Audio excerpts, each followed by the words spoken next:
Hello friends, இன்னைக்கு நம்ம cook with குட்டிலிங்க ஒரு வித்தியாசமான குழம்பு ரெசிபி தான் பார்க்க போகிறோங்க. தினமும் சாம்பார், காரக்குழம்பு, புளிக்குழம்பு இதே செஞ்சு செஞ்சு போர் அடிக்குதுன்னா கண்டிப்பாக இந்த ரெசிபி நீங்கள் ட்ரை பண்ணுங்கள். இதுக்கு வந்து நான் வெள்ளை பூசணி, சிகப்பு பூசணி, அரசாணிக்கான்னு சொல்லுவாங்க இல்லைங்களா, அது ரெண்டுமே எடுத்துருக்கேங்க. இந்த பூசணிக்காயில் தான் இந்த குழம்பு செய்ய போகிறோங்க. வெள்ளை பூசணியில் நிறைய ஹெல்த் பெனிஃபிட்ஸ் இருக்குங்க. அதே மாதிரி சிகப்பு பூசணிலையும் நிறைய ஹெல்த் பெனிஃபிட்ஸ் இருக்குங்க. இதை வந்து நம்ம அடிக்கடி உடம்புல சேர்த்துக்கிறப்போ ரொம்ப நல்லதுங்க. இது மாதிரி ஸ்கொயர் ஷேப்பில் வந்து ரெண்டையும் தோல் சீவிட்டு கட் பண்ணி வச்சுக்கிட்டு, அதே மாதிரிங்க இந்த சிகப்பு பூசணிலையும் நிறைய வந்து விட்டமின்ஸ் மினரல்ஸ்லாம் இருக்குங்க. அதுலேயும் வந்து அடிக்கடி சேர்த்துக்கிட்டோம்னா நார் சத்து அதிகமாக இருக்கிறனால நமக்கு வந்து மலச்சிக்கல் அது மாதிரிலாம் எதுவும் இருக்காதுங்க. குழந்தைங்களுக்கு இது மாதிரி செஞ்சு கொடுத்திங்கன்னா விருப்பமாகவும் சாப்பிடுவாங்க. இப்போ இதை வந்து நம்ம எந்த பேனில் வந்து செய்ய போகிறோமோ அதில் அப்படியே மாற்றிக்கிட்டுங்க. ஃபஸ்ட்டு நான் வெள்ளை பூசணி வந்து வேக வச்சு வச்சுக்கிறேங்க. டைரெக்டாக வேக வைக்கிறோம், குக்கரில் வேக வச்சோம்னா குழண்டு போயிடுங்க.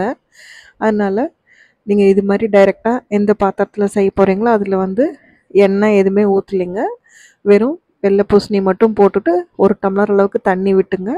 நான் கொஞ்சம் உப்பு சேர்த்துக்கிட்டேங்க. உங்களுக்கு காரத்துக்கு தகுந்த மாதிரி நீங்கள் வந்து பச்சை மிளகா சேர்த்துக்கோங்க.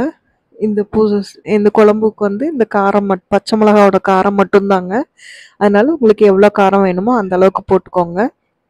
நீங்கள் எடுத்துக்கிற வெஜிடபிள்ஸ்க்கு அளவுக்கு தகுந்த மாதிரி காரம் சேர்த்துக்கோங்க.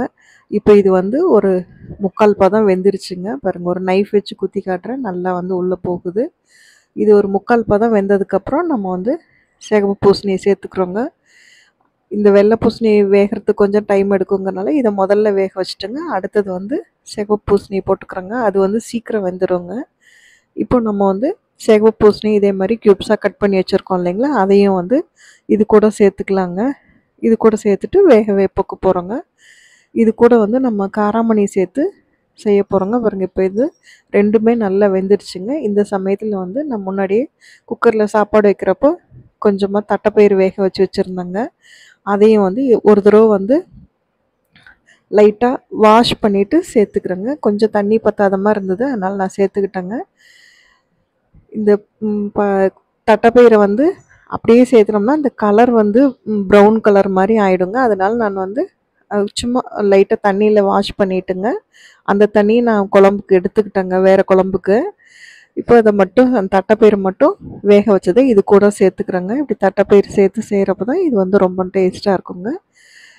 உங்களுக்கு எவ்வளோ வந்து தேவையோ ஆகுதோ அந்த அளவுக்கு வந்து காய்க்கு தகுந்த மாதிரி இந்த தட்டைப்பயிரை வேக வச்சு இது கூட சேர்த்துக்கோங்க. நம்ம அந்த தண்ணியை வேஸ்ட்டு பண்ணாமல் ரசத்தில் கூட சேர்த்துக்கலாங்க. அந்த தட்டைப்பயிறு வாஷ் பண்ணோம் இல்லைங்களா, அந்த தண்ணியை இப்போ நான் கொஞ்சம் ஃப்ரெஷ்ஷாக கருவேப்பிலையும் அது மேலே சேர்த்துக்கிறேங்க. இப்போ பாருங்க, இது எல்லாமே நல்லா வெந்துருச்சுங்க. வெந்ததுக்கப்புறமா ஒரு தேங்காய் பால் ஊற்றிக்கிறேங்க. ஃபஸ்ட்டு தேங்காய் பால், செகண்ட் தேங்காய் பால்லாம் இல்லைங்க, கொஞ்சம் திக்கான தேங்காய் பாலுங்க. நம்ம குழம்புக்கு தேவையான தேங்காய் பால் வந்து சேர்த்துக்கிட்டேங்க. நல்ல திக்கானதாகவே நான் சேர்த்துருக்கேங்க. அவ்வளோதான், ரொம்ப கொதிக்கக்கூடாதுங்க. எல்லாம் வெந்துருச்சு. இப்போ வெந்ததுக்கப்புறம் இந்த தட்டைப்பயிர்லேயும் உப்பு காரம் ஏறின உடனே தேங்காய் பால் சேர்த்துட்டு ஸ்டவ்வை ஆஃப் பண்ணிடணுங்க. ரொம்ப கொதிச்சுன்னா இந்த தேங்காய் பால் வந்து திரியாக ஆன மாதிரி ஆகிடுங்க. அதுக்காக ஆஃப் பண்ணிட்டேங்க. நான் ஆஃப் பண்ணிவிட்டு இப்போ வந்து மேலே கொஞ்சம் தேங்காய் எண்ணெய் ஊற்றி அப்படியே கூட சாப்பிட்லாங்க. நான் வந்து ஒரு தாளிப்பு போட்டுக்கிறேங்க. தாளிப்பு சேர்த்துறப்ப இன்னும் வந்து இந்த குழம்பு ரொம்ப டேஸ்ட்டாக இருக்குங்க. தேங்காய் எண்ணெயில் தான் இந்த தாளிப்பு போடணுங்க. இதுக்கு ஃபஸ்ட்டு இது எண்ணெய் நல்லா சூடான உடனே கொஞ்சம் ஜீரகம் சேர்த்துட்டுங்க. சின்ன வெங்காயம் வந்து ஒரு 10 சின்ன வெங்காயம் நல்ல பொடியாக கட் பண்ணிங்க, அதுவும் சேர்த்துக்கிட்டேங்க.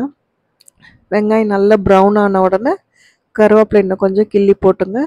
தாளிப்பு வந்து மேலால் அந்த குழம்பு மேலே ஊற்றியாச்சுங்க. அவ்வளோதான், நம்மளோட குழம்பு வந்து ரெடி ஆகிடுச்சுங்க. இது வந்து அவ்வளோ டேஸ்ட்டாக இருக்குங்க. சாப்பாடோடு சாப்பிட்றப்போ நீங்கள் வெறும் அந்த பூசணிக்காய், தட்டைப்பயிறு இதை மட்டுமே எடுத்து வச்சு தனியாக கூட சாப்பிட்லாங்க. அவ்வளோ டேஸ்ட்டாக இருக்குங்க. இந்த பச்சை மிளகாவோட காரம், இந்த தேங்காவோட ஃப்ளேவரு, தேங்காய் எண்ணெய் எல்லாமே வித்தியாசமான டேஸ்ட்டில் இருக்குங்க. கண்டிப்பாக நீங்கள் வந்து இந்த ரெசிபி செஞ்சு பாருங்கள். அப்புறம் நினைப்பீங்க ரொம்ப சூப்பராக இருக்குது அப்படின்னு சொல்லிட்டு. அப்புறம் அடிக்கடி வந்து செய்வீங்க. எப்போவும் காரக்குழம்பு, சாம்பார், மோர் குழம்பு அப்படின்னு ட்ரை பண்ணுறதுக்கு இது மாதிரி ஒரு தடவை நீங்கள் ட்ரை பண்ணி பாருங்கள். அவ்வளோ டேஸ்ட்டாக வருங்க. பூசணிக்காயில் நிறைய ஹெல்த் பெனிஃபிட்ஸ் இருக்குங்க. அதனால் வாரத்தில் ஒரு தடவையாதும் பூசணிக்காவை ஏதோ ஒரு ஃபார்மில் வந்து நம்ம சேர்த்துக்கோங்க. வெள்ளை பூசணியோ சிகப்பு பூசணியோ. அதே மாதிரி இந்த ரெசிபி பிடிச்சிருந்தாலும் நீங்கள் ட்ரை பண்ணிவிட்டு உங்கள் ஃப்ரெண்ட்ஸ்க்கும் ஷேர் பண்ணுங்கள். தேங்க்யூ.